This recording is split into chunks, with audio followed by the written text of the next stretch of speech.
En dan start ik zo meteen de klok die achter jullie staat. En dan gaat hij niet eerder uit als zondagmiddag. 3, 2, 1, succes!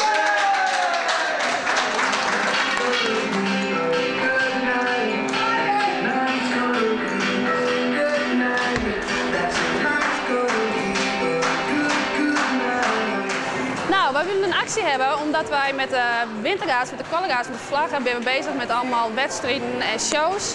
En het kost natuurlijk heel veel geld. Dus daarom willen we een sponsoractie bedenken. En toen hadden we zoiets van een actie, een 24 uur actie vlaggen. Maar die was er al, dus we hadden zoiets van, daar moeten we overheen. Dus daarom hebben wij zoiets van, we doen 26 uur actie. Dus 26 uur lang achter elkaar vlaggen.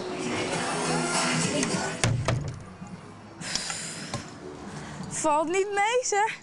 Zo lang. Nou, we willen graag nieuwe pakken en nieuwe vlaggen. Omdat dit is al heel oud, de uniforms zijn al 6 jaar oud. En als je alles nieuw moet aanschaffen, dan ben je al een paar honderd euro kwijt. Ja, en ik moet nog 4 keer. En dan 's nachts doen we ook een uur. Dus dan moet ik misschien ook nog een uur vlaggen in plaats van een half uur. Dus dat wordt nog zwaarder. Nou, als we een half uurtje of een uurtje gedraaid hebben, dan zijn we meestal moe. En dan hebben we hier een speciale VIP-ruimte. En hier kunnen we even liggen, slapen of spelletjes doen, televisie kijken. Want anders is het wel een hele lange zit. Nou, ik zal Annie even wakker maken, want die moet over 5 minuten moet ze weer een uur vlaggen. Dus Annie, wakker worden, je moet zo weer. Ja, kom maar aan.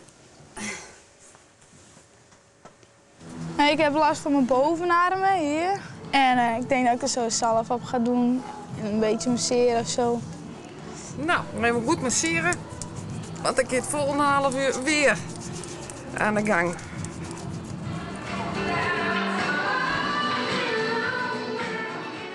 Ja, vannacht kwam uiteraard de man met de hamer. En ja, bloed, zweet en tranen. Maar goed, we hebben elkaar er doorheen gescheurd. De klok tikt door. Het was onze grootste vijand vannacht. Maar het is nu op dit moment onze grote vriend. Let op, 5 minuten nog! 4 minuten! 3 minuten! 2 minuten! 1 minuut!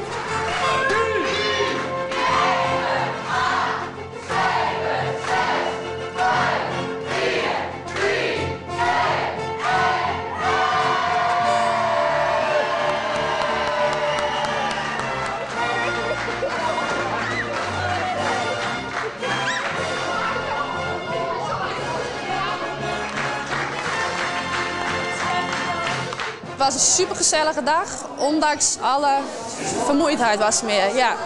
Ja, het was echt moe. Nou, als we de kans krijgen en als het echt nodig is, dan doen we het denk ik wel weer een keer.